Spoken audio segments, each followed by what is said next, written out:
Você quer saber tudo sobre os movimentos da Terra de maneira bem simples, rápida e eficiente? Formação de estações do ano, fuso horário, dias e noites? Então se liga aí no vídeo.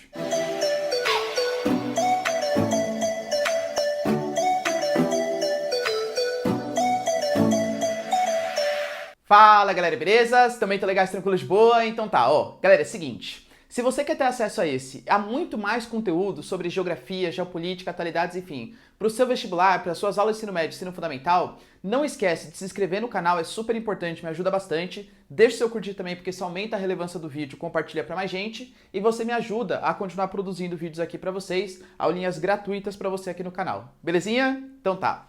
Galera, é o seguinte, ó, na aula de hoje a gente vai falar sobre uns assuntos que eu pelo menos considero mais difíceis da geografia, que são os movimentos da Terra.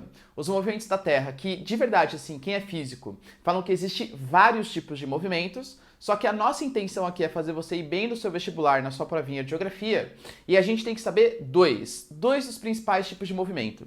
Se eu pegar aqui, ó, o nosso planeta Terra, esquemático, né, o nosso globo terrestre, a Terra, ela vai fazer um movimento em torno do Sol. Então imagina que a minha cabeça é o Sol. Não pode rir só porque eu sou careca, beleza? Imagina que a minha cabeça é o Sol. A Terra vai fazer esse tipo de movimento aqui que a gente chama de translação, que é o movimento ao redor do Sol. E ao mesmo tempo que ela faz a translação, ela também faz o seu movimento em torno do seu próprio eixo, que a gente vai chamar de movimento de rotação. A translação vai ser o primeiro movimento que eu vou falar com vocês, já colocando aqui na lousa, ó. A translação, então, assim como eu falei, é o movimento que a Terra faz em torno do Sol, não em torno do seu próprio eixo. E para fazer todo esse movimento, ela demora um ano, ou mais precisamente não, né? Um outro jeito de falar, ela vai demorar 365 dias e 6 horas. Professor, como assim 6 horas? A gente tem 6 horas a mais num ano que a gente considera? Exatamente. É por isso que a cada 4 anos a gente vai lá, né? Não sou muito bom em matemática, mas facinho. 6 vezes 4 anos. Isso aqui vai dar um tempo de 24 horas. Ou seja, igual a um dia. Isso quer dizer que a cada 4 anos a gente vai ter a inserção de um dia a mais no nosso ano, que é o famosíssimo ano bissexto. O ano bissexto, aliás, que sempre coloca mais um dia no mês de fevereiro, né? O mês de fevereiro que é conhecido por ter só 28 dias. A cada 4 anos nós temos um dia a mais. Para vocês terem uma noção de quando que é ano bissexto ou não, o ano bissexto ele sempre vai coincidir com anos de Olimpíadas. Então, por exemplo, eu estou gravando esse vídeo aqui em 2020, né? 2020 é ano de Olimpíada. Isso quer dizer que também é um ano bissexto. Aí depois de 2 anos tem a Copa do Mundo, depois mais 2 anos Olimpíada e vai ser um outro ano bissexto. Tudo bem?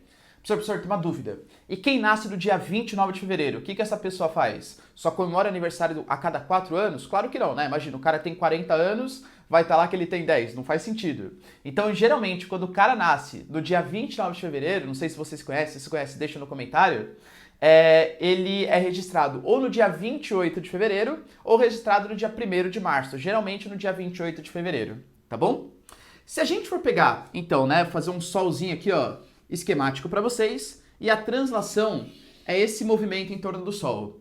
Ele não é exatamente uma circunferência, é uma elipse esse movimento. Isso quer dizer que vai ter determinado momento em que a Terra ela vai estar mais próxima do Sol e vai ter determinado momento em que a Terra vai estar mais afastada do Sol, tá? Esses momentos a gente vai chamar de afélio e periélio. Afélio é o momento da translação terrestre em que a Terra está mais afastada do Sol, e o periélio é o momento da translação terrestre em que a Terra está mais perto do Sol. Ah, professor, isso é óbvio, né? Na minha cabeça, olha como funciona a minha cabeça. Minha cabeça funciona assim. Minha cabeça é o Sol, hein? Quando a Terra está longe do Sol, é inverno, então deve ser afélio, né? Porque está afastado, afélio afastado do Sol. E quando a Terra está perto do Sol, é verão, periélio. Nada a ver, hein? O que vocês têm que tirar da cabeça de vocês, não sei se alguém pensa aqui assim ainda, é que afélio e periélio não determinam estações do ano. O que vai fazer que o local seja verão e não inverno não é a Terra estar mais próxima do Sol ou mais distante. Até porque, convenhamos, a distância da Terra em relação ao Sol é de 150 milhões de quilômetros. A diferença de um afélio para o periélio é de mais ou menos 5 mil quilômetros. De verdade, vocês acham que causaria tanto impacto assim, às vezes variações de 60 graus ou mais, por conta de 5 mil quilômetros, sendo que a distância é de 150 milhões? Claro que não. Eu não posso falar assim, é desprezível, não tem interferência. Claro que tem. Mas isso é muito mais para quem for fazer meteorologia, quem for estudar estações do ano, climatologia e tal. Para nível de ensino médio, para vocês, a Fela e periélio tem pouquíssima interferência na formação das temperaturas terrestres. Professor, mas se não é o afélio e periélio que formam as estações do ano, que nem se colocou aqui, né, a consequência, a estação do ano, o que causa essa estação do ano? Quando vocês compram um globo terrestre, vocês já devem reparar que ele tem um certo eixo de inclinação, certo? Esse eixo de inclinação aqui, ó, é de 23 graus e 27 minutos. Não coincidentemente, é a mesma medida da latitude tanto do Trópico de Câncer como do Trópico de Capricórnio. Esse eixo de inclinação vai fazer, ó, presta atenção. Vamos pegar esse momento. Imagina que a minha cabeça é o Sol. Se eu traçar aqui, ó, um raio solar partindo diretamente dos meus olhos, eu vou estar iluminando muito mais o hemisfério sul, a Austrália, a África do Sul, o Brasil e tal, do que o hemisfério norte. Nesse momento aqui da translação, seria um período próximo do verão para o hemisfério sul. Agora, quando a translação continua e vem para esse momento, e percebam que com o mesmo eixo de inclinação, nesse momento, os meus olhos, os raios solares, eles estão iluminando com muito mais intensidade o hemisfério norte. Ou seja, nesse momento, aparentemente, né, vai ser uma data próxima do verão para o hemisfério norte. E lembrando que as estações do ano elas sempre são trocadas. Se é verão no sul, é inverno no norte. Se é inverno no norte, é verão no sul. Tudo bem? Então, o que causa as estações do ano não é o afélio e periélio de jeito nenhum, e também não é somente a distância, a translação em relação da Terra do Sol. E sim duas coisas. O eixo de inclinação terrestre em conjunto com a translação, que vai fazer com que em determinados momentos do ano eu ilumine mais o hemisfério sul, Sol ilumine mais o hemisfério sul ou o hemisfério norte. Belezinha? Tendo noção disso, galera, ó, dá um print aqui nessa lousa que é super importante. Bom, beleza, pessoal, então entendi. Você falou pra mim que as estações do ano não tem necessariamente a ver, né, somente com a translação e nem com a afélio e com o periélio. Como que se formam, então, as estações do ano? A estação do ano é causada pelos dois fatores que eu comentei com vocês, que é a inclinação do eixo terrestre de 23 graus e 27 minutos e também a translação. Para ter estação do ano, tem que ter esses dois fatores. Se só tiver um, não tem estações do ano. Beleza. Eu desenhei para vocês aqui, ó, de maneira esquemática. Nossa, professor, são 4 terras? Não, né? A mesma terra, tá? Só que em datas diferentes. Aqui no dia 21 do 12, dia 20 do 3, dia 21 do 6 e dia 23 do 9. A gente já vai entender por que essas datas especificamente, tá? Eu tô desenhando para vocês, então, como se a Terra estivesse fazendo a sua translação nesse sentido aqui, ó. E aproximadamente, né, a cada 3 meses. Se vocês observarem, aqui é o nosso Solzinho. Professor, o Sol não é maior que a Terra? É esquemático, calma, tá? Aqui a gente tem o nosso Solzinho e ali a gente tem a Terra. Nesse momento, ó, o raio solar, ele tá vindo, e ele tá incidindo de maneira perpendicular. Se eu traçar uma tangente aqui, ó, de maneira perpendicular a essa linha aqui de baixo. Lembrando que se eu fizer uma representação aqui do planeta para vocês, nós temos 3 paralelos que são bem importantes. A linha do Equador, que é o 0 graus, o Trópico de Capricórnio, que está no 23 graus e 27 minutos sul, e o Trópico de Câncer, que está no 23 graus e 27 minutos norte. No dia 21 do 12, o Sol ele vai estar incidindo de maneira perpendicular a esse trópico aqui de baixo, que é o Trópico de Capricórnio. Para essa data, o dia em que o Sol está incidindo de maneira perpendicular a um dos trópicos, a gente vai dar o nome de solstício. Solstício. Professor, o que é o solstício, então?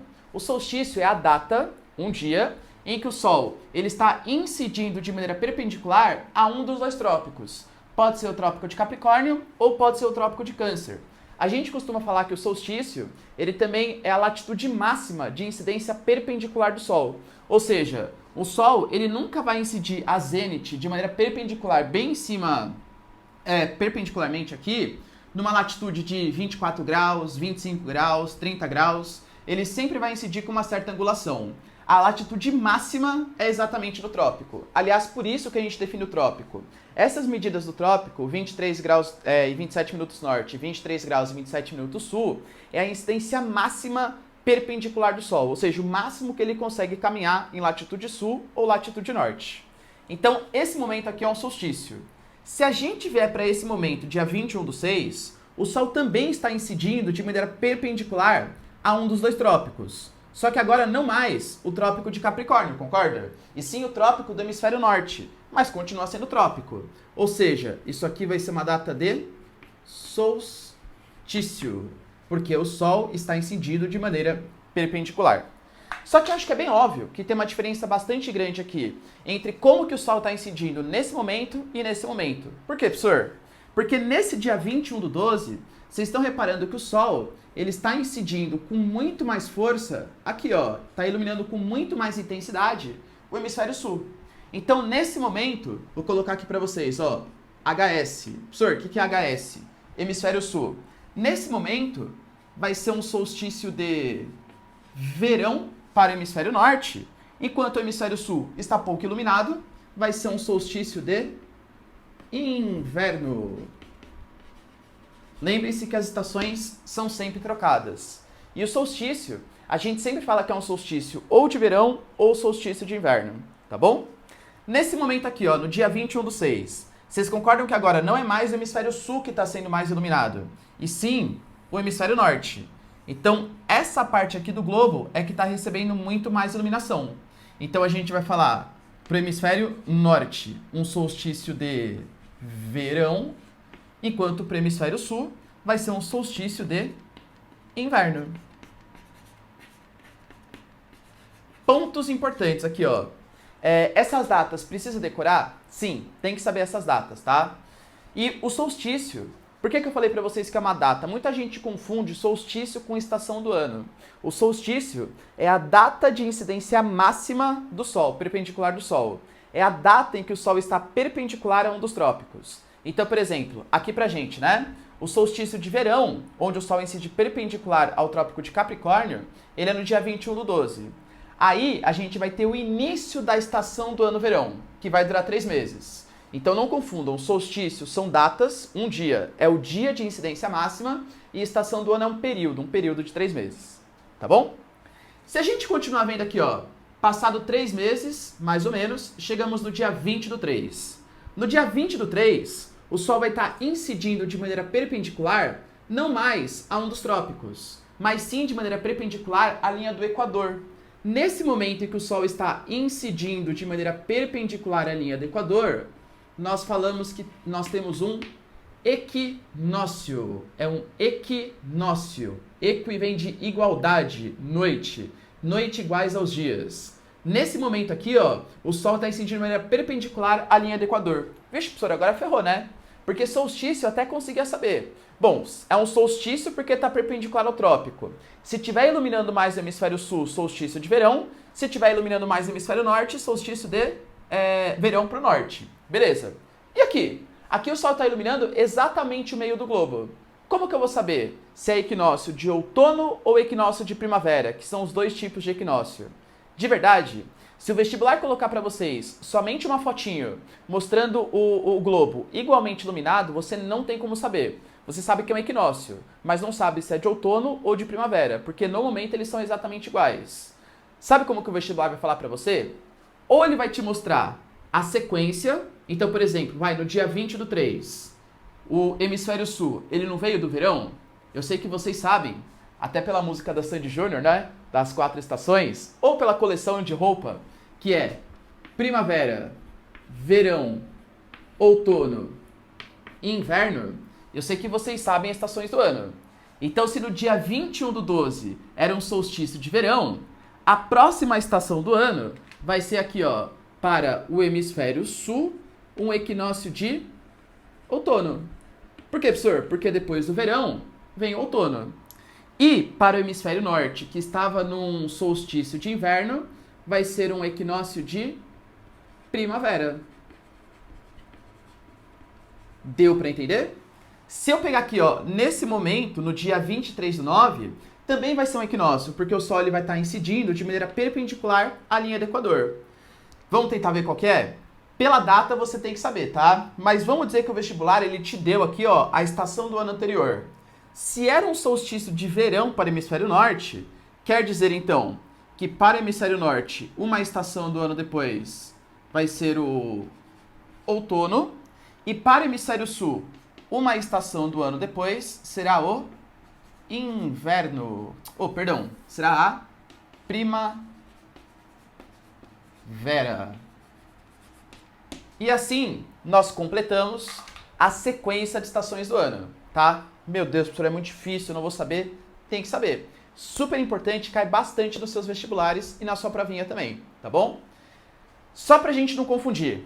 Vocês não vão esquecer a diferença de solstício e equinócio com estações do ano? Por exemplo, ó, se eu pergunto pra vocês, quando é o solstício de verão pro hemisfério sul? Solstício é uma data, é no dia 21/12. Se eu pergunto pra vocês, quando é o verão no hemisfério sul? É diferente. O verão, ele se inicia no dia 21/12 e vai durar 3 meses, até chegar no dia 20/3, que é o equinócio de outono. Aí vai iniciar a estação do ano outono, que vai durar mais ou menos 3 meses, até chegar no solstício de inverno, que inicia a estação do ano inverno, que vai durar 3 meses, até chegar no equinócio de primavera, que inicia a estação do ano primavera e por aí vai. Então, por exemplo, ó, eu, Ricardo, nasci no dia 21 de maio, é meu aniversário. No dia 21 de maio, vamos tentar ver o que era? O dia 21 de maio não está no verão, porque o verão vai do dia 21/12 ao dia 20/3. O dia 21 de maio, ele era a estação do ano outono. Por quê? Porque já tinha passado do equinócio de outono, mas ainda não tinha chegado no solstício de inverno. Ou seja, estava nesse período aqui de 3 meses, o dia 21 de maio, na estação do ano outono. Beleza, galera? Deu pra entender? Essa parte aí eu sei que não é simples. Se quiser, volta o vídeo e vê com mais calma, mas é importante que vocês saibam isso, tá bom? Então, ó, pode dar um print aqui. Bom, galera, ó, um bom resuminho que eu podia passar pra vocês aqui do que seria um solstício e um equinócio, eu coloquei pra vocês as principais características.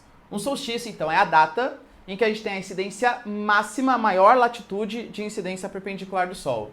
O solstício, ele sempre vai iniciar estações do ano, né? Data que inicia a estação do ano, podendo ser o verão ou o inverno e sempre trocado nos hemisférios. Lembrando que essas datas que eu coloquei para vocês é a que geralmente ocorre. Mas não estranhe se, por exemplo, um solstício for no dia 20/12. Geralmente essas datas variam do dia 20 ao dia 23, depende muito do ano que você está falando. Mas coloquei aqui as datas bases, tá? Geralmente é no dia 21/12, solstício de verão para o sul, solstício de inverno para o norte. E no dia 21/6, solstício de verão para o norte e solstício de inverno para o sul. Aí a gente tem o início da estação do ano nesses hemisférios. Incidência máxima perpendicular ao trópico. E lembrando, isso aqui é um ponto super importante, tá? O solstício é a data em que a gente vai ter o maior período de luminosidade, quando for solstício de verão. O que eu estou falando para vocês? Eu, por exemplo, moro em São Paulo. São Paulo está no hemisfério sul, assim como acredito que vocês também estejam vendo essa aula aqui no hemisfério sul. Isso quer dizer que, se a gente calcular o período em que vai ter luz do sol e o período que não vai ter luz do sol, o período do dia 21/12 é o período de maior iluminação, o período em que a gente vai ter a maior duração do dia e a menor duração da noite. Já o solstício de inverno é o contrário, é o período de menor luminosidade. Quando a gente pegar então no dia 21/6, você ficar olhando no relógio, vai ser a data em que o sol vai se pôr muito mais cedo e que ele vai nascer muito mais tarde. E esse fenômeno, super importante, tá? Ele é tão mais intenso quanto maior for a latitude. Então, se você está vendo esse vídeo, por exemplo, em Fortaleza, Manaus, Macapá, que são todas cidades de baixa latitude, talvez isso nem faça muito sentido para você. Por quê? Porque muito próximo da linha do Equador, uma área de baixíssima latitude, não tem grandes diferenças na duração do dia e da noite. Eu lembro que, por exemplo, eu aqui, né, quando fui para Fortaleza, eu saí no verão daqui, na época tinha até horário de verão, né? Então já anoiteceria mais ou menos umas 7h30. Como tem horário de verão, estava anoitecendo umas 8h30 da noite, e eu cheguei lá em Fortaleza, que não tem horário de verão, né? Hoje não tem mais lugar nenhum, né? Mas na época também não tinha horário de verão, e estava muito próximo da linha do Equador, anoitecia às 6 horas. Exatamente 6 horas o sol já se punha. Agora, quando você vai para a Europa, eu, por exemplo, o local de mais alta latitude que eu já fui foi para Londres. Londres está bem distante da linha do Equador. De verdade, eu fui lá no período bem próximo do inverno, acho que eu fui um pouquinho depois da passagem do ano, ou seja, bem próximo do solstício de inverno. Anoitecia por volta de umas 3h30, 4 horas no máximo, e amanhecia 9, 9h30, 10 horas. Ou seja, quanto maior a latitude, maior vai ser a diferença de luminosidade. Então, se a gente pegar, por exemplo, em Londres, o verão, a luz dura muito, o sol fica muito tempo, né, ali no alto, e no período próximo do solstício de inverno, o sol ele se põe muito cedo e nasce muito tarde. Na linha do Equador a gente não vê tanta essa diferença, tá bom? Para vocês terem uma noção, isso aqui é um ponto super importante. Lembra que eu mostrei para vocês os paralelos mais importantes? O Círculo Polar Ártico, os 66 graus e 33 minutos, ele é exatamente o ponto onde a gente vai ter a longa noite polar ou o longo dia polar. Só que o que seria isso? Vamos pegar, por exemplo, sei lá, a Islândia. A Islândia está bem próxima ali do Círculo Polar. Isso quer dizer que quando for solstício de inverno, que a gente vai ter o menor período de luminosidade, o Sol não vai aparecer na Islândia durante um dia. Sério mesmo? Sério. E quando for o solstício de verão, que é o período de maior luminosidade, o Sol ele vai ficar 24 horas no céu. Coisa doida, né? Se a gente aumentar ainda mais a nossa latitude, já próximo do 90 graus, você já deve ter ouvido falar que nos polos nós temos 6 meses de duração do dia e 6 meses de duração da noite. Por quê? Porque essa diferença de luminosidade de acordo com a estação do ano, ela é tão mais intensa quanto maior a latitude. Beleza? Na linha do Equador, praticamente não se altera. Quando a gente fala do equinócio, o próprio significado de equinócio, ele vem, né, de equi igual noite, noite igual ao dia, ou seja, o período de igual luminosidade. Então, a gente pode ter a estação do ano se iniciando outono ou primavera, e de novo, né, que eu coloquei as datas base, mas não necessariamente acontece. Isso aqui pode variar do dia 20 ao dia 23. Dia 22 do 3 é o equinócio de outono para o sul e equinócio de primavera para o norte, e no dia 23 do 9 é o equinócio de outono para o norte e de primavera para o sul. Nessa data, a incidência perpendicular à linha do Equador, nesse dia, todos os pontos, todas as latitudes, São Paulo, Londres, Manaus, Fortaleza, enfim, qualquer cidade vai ter exatamente 12 horas de duração do dia e 12 horas de duração da noite. Todas as latitudes. Ah, entendi. O Ricardo falou, então, que no período que a gente vai ter o outono, todos os pontos vão ter a mesma duração. Cuidado, não falei isso. Eu falei para vocês que no equinócio, lembrando que o equinócio são datas. Então são 2 dias no ano inteiro em que a gente vai ter 12 horas de duração do dia e 12 horas de duração da noite. Mas pense o seguinte, ó, o outono, ele vai ser pra gente a estação que está saindo de um equinócio e está chegando no solstício de inverno, concorda? Pela própria sequência das estações do ano. Então a estação do ano outono, ela começa com 12 horas de duração do dia e 12 horas de duração da noite, mas quanto mais vai caminhando próximo do solstício de inverno, maior vai sendo o período de noite, menor vai sendo o período de luminosidade. Então o outono é uma estação do ano em que as noites vão ficando mais longas e os dias vão ficando mais curtos, até chegar no solstício de inverno, que é a noite mais longa do ano. Se a gente pensar na primavera, é justamente o oposto. A primavera, o primeiro dia, o equinócio, começa com 12 horas de dia e 12 horas de noite, e quanto mais a gente vai se aproximando do solstício de verão, maior vai ficando o período de luminosidade, até que chega exatamente no solstício de verão, que é o dia em que a gente vai ter o maior período de luminosidade de todos. Tudo bem? Deu para entender? Eu até coloquei para vocês uma tabelinha, se eu não coloquei, vou colocar a tabelinha, de como que varia o período de luminosidade no solstício de verão e de inverno de acordo com a latitude. E vocês podem perceber que tem pontos da Terra que chega a ficar até 21 horas com o sol e 3 horas com noite. Isso é totalmente normal nas maiores latitudes. Belezinha? Pode dar um print, ó. Isso aqui é super importante. Bom, finalizando então essa nossa parte de translação, imagina o seguinte, toda essa parte que eu falei para vocês, obviamente, ela é super importante para vocês terem as estações do ano e tal. Só que se vocês observarem, isso é uma coisa que eu falei para vocês, lá na nossa aulinha de orientação e localização, eu falei assim, gente, ó, presta atenção, o Sol, ele nasce a leste. Daí eu falei assim, não, presta atenção, ó, o Sol nasce em direções a leste. Por quê? Porque o Sol, ao longo do ano, ele vai alterando a sua posição, ele vai nascendo em posições diferentes. Professor, sério? Seríssimo. Aliás, ó, vou fazer isso para vocês explicando aqui.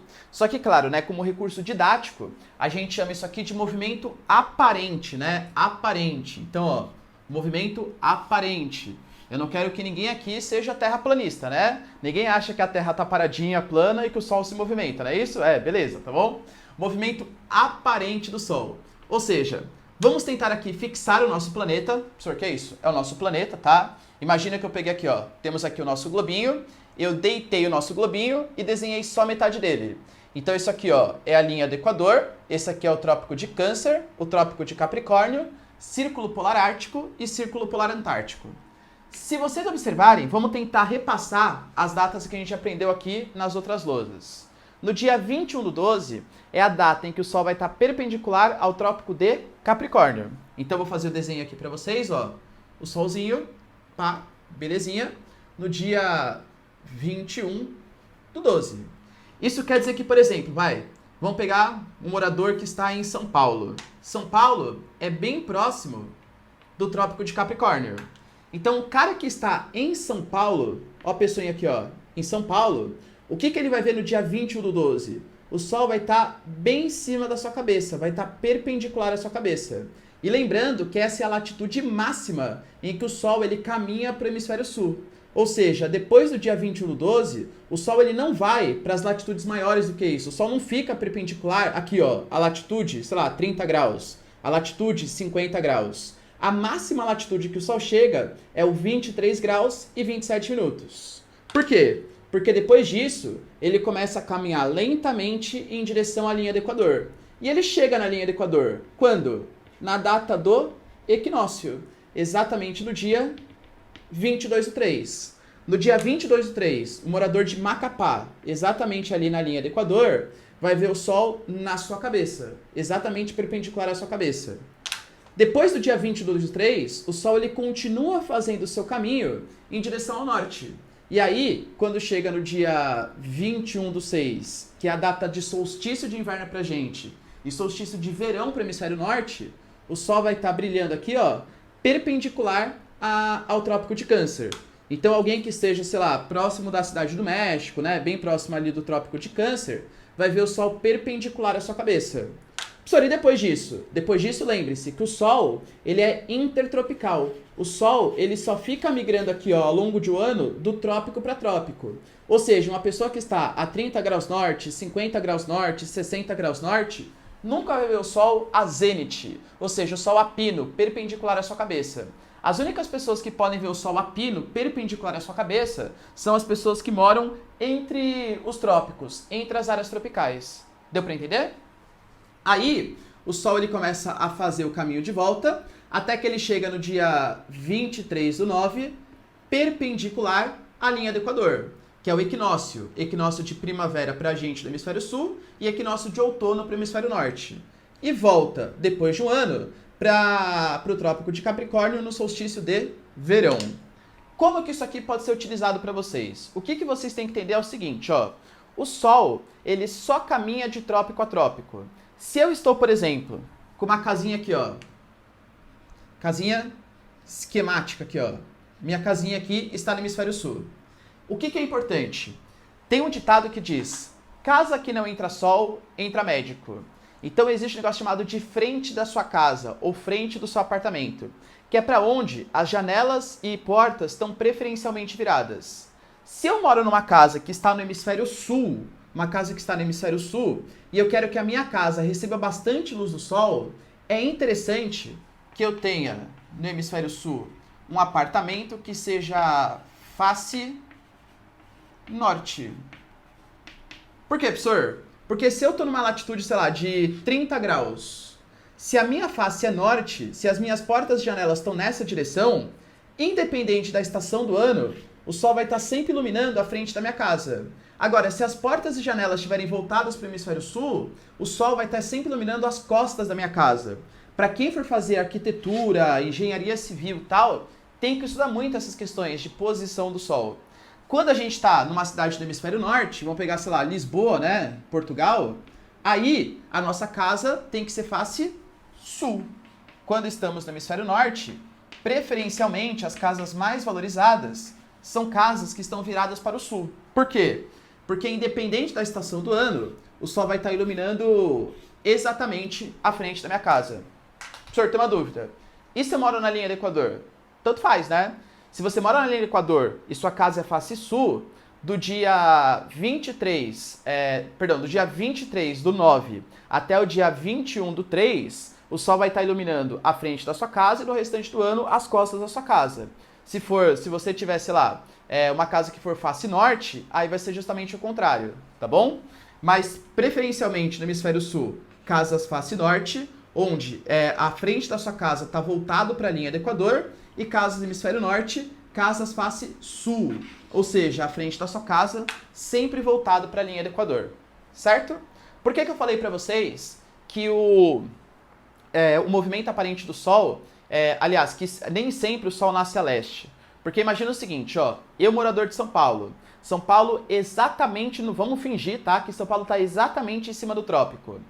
Quando que o Sol vai nascer exatamente a meu leste? Só quando for no dia 21/12, o solstício de verão. Porque aí o Sol vai nascer na linha do Trópico de Capricórnio e eu tô no Trópico de Capricórnio, ele vai nascer a meu leste, ao meio-dia ele vai estar bem em cima da minha cabeça e às 18 horas ele vai estar se pondo. Quando for dia 21/6, por exemplo, que é o solstício de inverno pra gente, o Sol não vai fazer o caminho perpendicular a São Paulo, porque pelo movimento aparente do Sol, ele não vai passar exatamente a zênite bem em cima do Trópico de Capricórnio. Ele vai estar a zênite lá no hemisfério norte. Então imagina que eu estou em São Paulo. Se no dia 21/12 eu colocava a minha mão a leste para ver o Sol, quando for no dia 21/6, como o Sol vai estar lá mais para o hemisfério norte, eu vou colocar minha mão a nordeste.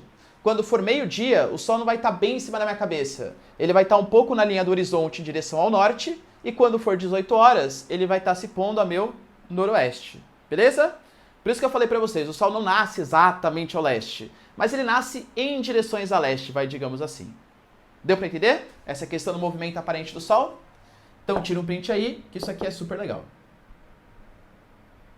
Bom, entendido então todo o processo de translação, que eu particularmente, vou ser sincero com vocês, tá? Acho uma das partes mais complicadas da geografia, acho mesmo. A gente pode falar de rotação, que para quem não gosta muito de matemática pode gerar algumas dificuldades também. Por quê? Porque a gente vai começar a fazer cálculos de fuso horário. Mas antes de sofrer por antecedência, vamos lá, ó.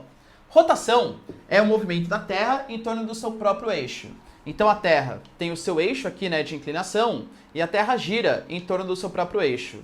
Lembrando que o nosso planeta, ele sempre vai girar aqui, ó, se eu fizer nosso planeta Terra, de oeste para leste. Ele está girando aqui, ó, nesse sentido, tá bom? Girando de oeste para leste, e essa duração dura 24 horas. Como as principais consequências? A gente vai ter a formação dos dias e das noites e também dos fusos horários, que é o que eu vou explicar com mais detalhes para vocês. Então, ó, tira um print que a gente já vai entender. Bom, galera, pensando aqui na questão dos fusos horários, ó, como que a gente faz para entender? Imagina o seguinte, que não tivesse fuso horário no nosso planeta. Então, o mundo inteiro seguisse o mesmo horário. Por exemplo, agora, aqui onde eu estou gravando, deve ser mais ou menos umas 10h30, tá? Mais ou menos.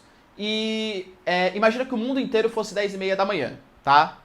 10h30 da manhã para São Paulo significaria que o Sol ele está quase a zênite, ele está quase no topo da sua trajetória. Mas 10h30 da manhã para o Japão seria, por exemplo, um período sem iluminação, um período de noite. Você acha que geraria um pouco de confusão? Pouco ou só muito, né? Só muito, beleza? Então, o que o fuso horário ele tenta fazer? Ele tenta calcular a velocidade de rotação do nosso planeta e, a partir dessa velocidade de rotação, fazer os cálculos para que cada país tenha o meio-dia, o Sol mais próximo do zênite.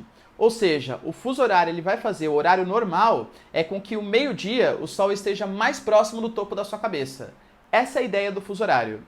E como que a gente fez esses cálculos? A Terra, você não é terraplanista, tá? A Terra, ela tem 360 graus. Obviamente, é uma geóide próxima ali de uma esfera, né? E ela vai girar esses 360 graus, demora 24 horas. Isso quer dizer que a cada hora ela vai girar um espacinho de x. Matemática sofisticada, galera, regrinha de 3, multiplica aqui cruzado, faz as continhas, tal, beleza? X vai ser igual a 15 graus. Olha que importante, hein? 15 graus. Isso quer dizer que um espaço de longitude no sentido leste-oeste de 15 graus, a gente vai dar o nome de fuso. É um fuso horário. O que eu estou falando para vocês? Que a Terra, ela tem 24 fusos horários. 24 fusos horários. E cada fuso horário com um espacinho de 15 graus. Imaginem vocês que a Terra, o nosso globo terrestre, é como se fosse uma mexerica gigantesca. Exatamente, uma mexerica gigantesca. E aí, dividido em 24 gomos de mexericas iguais. E cada gominho desse tem uma longitude de 15 graus, tem um espacinho de 15 graus. E aí, a cada gominho que você vai andando para a direita, a cada fuso que você vai andando para a direita, você vai adiantando uma hora no seu relógio, e a cada gominho, a cada fuso que você vai andando para a esquerda, você volta uma hora no seu relógio. Então essa aqui, ó, é uma regra básica que vocês têm que ter a noção. A gente pode admitir que, para a geografia, hein, para o mundo, falar a verdade, a cada 15 graus, uma longitude de 15 graus, a gente vai dar o nome de um fuso horário, e que para esse fuso horário vai ser equivalente a uma hora no nosso relógio. Regrinha essencial, nunca tirem isso da cabeça de vocês, tá bom? Professor, beleza. Só que para leste ou para oeste? Boa pergunta.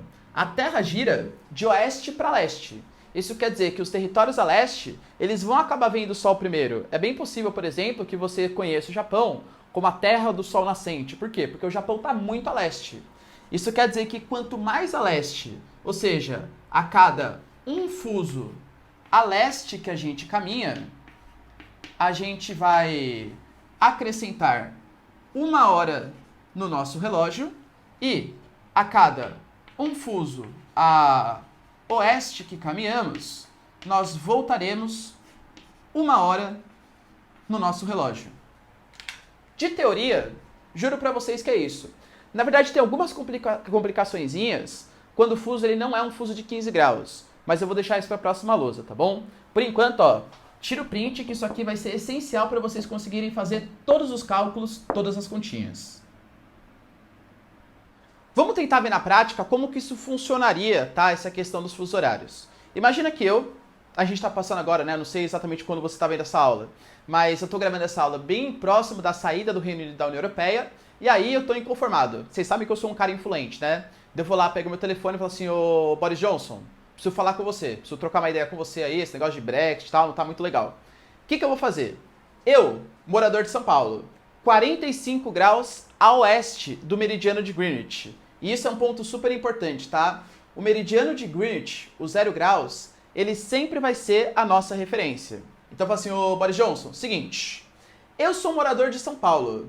Então eu, ó, tô aqui, eu, morando em São Paulo, e São Paulo está a 45 graus a oeste do meridiano de Greenwich. E lembrando que Greenwich fica em Londres. Ou seja, Londres está exatamente aqui, ó. Isso aqui é o território de Londres, é onde está lá o Boris Johnson, a Rainha Elizabeth, essas coisas. Eu decido ligar pro Boris Johnson. Só que aqui em São Paulo, vamos dizer que eu vou ligar, sou um cara inconveniente, tá? Vou ligar às 5 horas da manhã. Boris Johnson, tá zoando, hein? Quando eu pego meu telefone e ligo para Londres, vai ser 5 horas em São Paulo. Mas que hora será que vai ser em Londres, a hora que ele for atender? Lembrem-se, os fusos, eles variam a cada 15 graus, certo? Então, ó, eu estou saindo do 45 graus oeste. Se eu tivesse telefonando para o fuso 30 graus oeste, eu teria que adiantar uma hora no meu relógio. Se eu tivesse, então, ó, telefonando para o 30 graus oeste, eu estou caminhando 15 graus a leste, eu adianto uma hora. Se eu tivesse telefonando para o fuso 15 graus oeste, eu teria que adiantar mais uma hora no meu relógio. Mas eu estou telefonando para o fuso 0 graus. Então eu vou ter que adiantar mais uma hora no meu relógio. Isso quer dizer que, se eu estou telefonando aqui em São Paulo para o Boris Johnson, que está a 45 graus a leste de mim, que está 3 fusos a leste de mim, eu vou ter que adiantar 3 horas no meu relógio. Isso quer dizer que o Boris Johnson, com toda a paciência do mundo, claro, falar, oh, hello, Ricardo e tal, vai atender às 8 horas da manhã. Tudo bem? Então, se você quer fazer cálculo de fuso, é só você ir contando quantos 15 graus você está indo para a direita, e se você for para a direita, você vai aumentando uma hora, ou quantos 15 graus você está caminhando para a esquerda. Por exemplo, ó, imaginem vocês que eu quero telefonar agora para o Mickey, lá na Flórida. A Flórida, ela tá exatamente aqui, ó. Ela tá no fuso 75 graus oeste. Então tá mais a oeste do que São Paulo.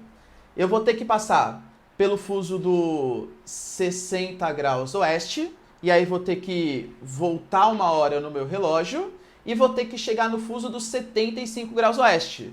Voltar mais 1 hora no meu relógio. Ou seja, se em Londres é 8 horas da manhã, em São Paulo é 5 horas da manhã, aqui em São Paulo vai ser... Aliás, perdão, aqui na Flórida, o Mickey falando com o Pluto, com o Pateta, vai ser 3 horas da manhã, tá bom? Então sempre tem essa noção. A cada 15 graus para a esquerda, a gente adianta 1 hora. A cada 15 graus para a direita, nós voltamos 1 hora. Professor, tem uma dúvida. Eu já ouvi falar que tem alguns países que não respeitam exatamente essas linhas, né, esses fusos teóricos. Perfeito. Inclusive, é nós, Brasilzão. Porque imagina, às vezes essas linhas, exatamente o 15 graus, passa pelo meio de um estado. Passa pelo meio, sei lá, do estado do Mato Grosso. E aí? Metade do estado vai estar no horário, metade do estado vai estar no outro? Isso vai prejudicar bastante a governabilidade. Então, os países, eles são recomendados a seguirem esses fusos. Mas o país de verdade, ele pode seguir o fuso que ele bem entender. Se for dificultar a sua governabilidade, tal, não tem nenhuma importância. Talvez o maior exemplo disso seja a China. Como assim? A China, ela tem ela tem uma longitude de mais ou menos 75 graus de diferença leste-oeste. Se a gente dividir por 15, isso dá 5 fusos. A China deveria ter, então, 5 horários diferentes no seu país. Sabe quantos horários a China tem? 1. O fuso oficial dela, 1 para o país inteiro. Você pode fazer isso? Pode. É bom? Discutível. Porque tem alguns territórios que vão ver o nascer do sol meio-dia, 1 hora da tarde, depende muito da estação do ano também. Então prejudica um pouco o relógio biológico, o relógio solar da pessoa. Mas é uma escolha política do país. Ninguém vai obrigar o país a definir qual fuso horário tem que seguir, tá bom? O país pode seguir o fuso horário que ele bem entender. Isso aí a gente chama de fuso prático. O fuso teórico é uma coisa, o fuso prático é outra. Professor, já tô até vendo, ó. Quando for resolver questão de fuso horário, eu vou ter que saber o fuso prático. Não vai. O único fuso prático que você tem que saber é o fuso prático do Brasil. Aqui no nosso território você tem que saber, assim, quais são os fusos horários. Mas no mundo, qualquer exercício de vestibular vai te cobrar somente os fusos teóricos. Então imaginem que a cada 15 graus a leste você aumenta 1 hora, a cada 15 graus para oeste você volta 1 hora. Belezinha? Então, ó, tira um print aqui. Isso aqui é super importante. Levando em conta agora os fusos do Brasil, somente do Brasil, que é o que você tem que saber de cabeça para sua provinha, eu vou colocar para vocês a imagem. O Brasil ele tem exatamente 4 fusos horários. 4 fusos horários. Professor, só estou vendo 3. Calma. Se vocês observarem, a gente tem o fuso que a gente chama de fuso -2 GMT. Professor, o que é o GMT? Greenwich Mean Time. Ou seja, -2 GMT quer dizer que está 2 horas atrasado em relação a Greenwich. Ou seja, está no fuso 30 graus oeste. Quem está nesse fuso -2 horas em relação a Greenwich é justamente as ilhas oceânicas brasileiras. Então a gente tem, por exemplo, Pedro Vaz, Martim Vaz, Trindade, Fernando de Noronha. Todos esses territórios estão 2 horas atrasados em relação ao horário de Londres, a relação ao horário oficial, tá bom? Do mundo, relação ao horário oficial de Greenwich. A gente tem o horário oficial de Brasília. O horário oficial de Brasília, ele pega os estados do Sul, os estados do Sudeste, alguns estados do Centro-Oeste, por exemplo, o Brasília, é o horário oficial de Brasília, tá? O -3 GMT, e grande parte dos estados do Nordeste e algum pouquinho ali do Norte também. Esses estados, aí verificado para vocês, eles seguem o horário oficial de Brasília, é o horário oficial do Brasil, tá? Até porque tá na capital brasileira e tá nos estados mais ricos do Brasil, no Sul, no Sudeste e também no Nordeste, tá bom? Nós temos o fuso 60 graus oeste, que é o fuso -5 GMT, -4 GMT, que pega alguns estados do Centro-Oeste, alguns estados do Norte, excetuando Acre e a parte ocidental do Amazonas. Porque o Acre e a parte ocidental do Amazonas, eles seguem o fuso -5 GMT, o fuso 75 graus oeste, totalizando aí 4 fusos horários. Então, por exemplo, vou imaginar que aqui em São Paulo agora, estou em São Paulo, tá? Horário oficial de Brasília, são 11 horas da manhã. 11 horas da manhã em São Paulo. Isso quer dizer que Fernando de Noronha, que está no fuso -2, vai estar 1 hora na minha frente. Então, se são 11 horas aqui em São Paulo, vai ser meio-dia em Fernando de Noronha. O Acre está no fuso 75 graus oeste, menos 5 GMT. Isso quer dizer que ele está 2 horas atrás do horário oficial de Brasília. Então, se agora são 11 horas, aqui em São Paulo vão ser 9 horas no Acre, tá bom? Isso é bem nítido quando vocês vão ver resultado de apuração de eleição, já perceberam? Quando vai apurar os governadores, por exemplo, o resultado já começa a sair certinho, né? Vai saindo e tal. Em 2018 a gente teve as eleições, que o Bolsonaro ele venceu. Vocês puderam perceber que para começar a apurar as urnas, ou pelo menos soltar o resultado, se você mora no local que é horário oficial de Brasília, você parou de votar às 5 horas. Mas os resultados só começaram a sair às 19 horas, 2 horas depois. Sabe por quê? Porque quando era 17 horas, ainda eram 15 horas no Acre, o pessoal ainda podia votar. Eles só terminaram de votar lá às 17, quando aqui em São Paulo eram 19 horas. O horário oficial de Brasília eram 19 horas. E, obviamente, você não pode começar a liberar o resultado das eleições, porque isso pode interferir na maneira como o cara vai votar, tá bom? Então, só pode liberar o resultado das eleições depois que todo mundo parou de votar. Ou seja, o pessoal do Acre e da parte ocidental. O Acre, de 2008 até 2013, ele tinha perdido o seu fuso horário. E o governo brasileiro alegava que era para integrar a realidade nacional. Desculpinha, galera, convenhamos que é desculpinha, tá? A população do Acre protestou, assim como a população da Amazônia Ocidental, e eles conseguiram ter o seu horário de volta. Por quê? Porque se você perde o seu fuso horário, você modifica completamente o seu horário solar. Então, não integrou nada à realidade nacional, nada mais do que estava ou menos do que estava, e ainda prejudicou a população local. Então, eles pediram, e em 2013 eles conseguiram ter o seu fuso de volta, fazendo com que o Brasil voltasse a ter os seus 4 fusos horários. Beleza? Cara, é isso, tá? Espero que vocês tenham curtido a aulinha aqui de movimentos da Terra, os pontos mais importantes e menos importantes. Deixa nos comentários se vocês acham que vocês querem exercícios de fuso, querem exercícios de movimentos da Terra. Deixa aí, compartilha também com outras pessoas, que eu acho que é essencial para a gente conseguir aprimorar o nosso canal aqui, fazer mais aulas, mais conteúdo para vocês, porque eu dedico, claro, né, bastante tempo aqui. Então, eu gostaria que vocês... Sei que vocês aqui me reconhecem, tá? Acho que não tô falando isso, mas gostaria que vocês compartilhassem meu vídeo, belezinha? Muito obrigado, hein, galera? Beijos, abraços e tchau!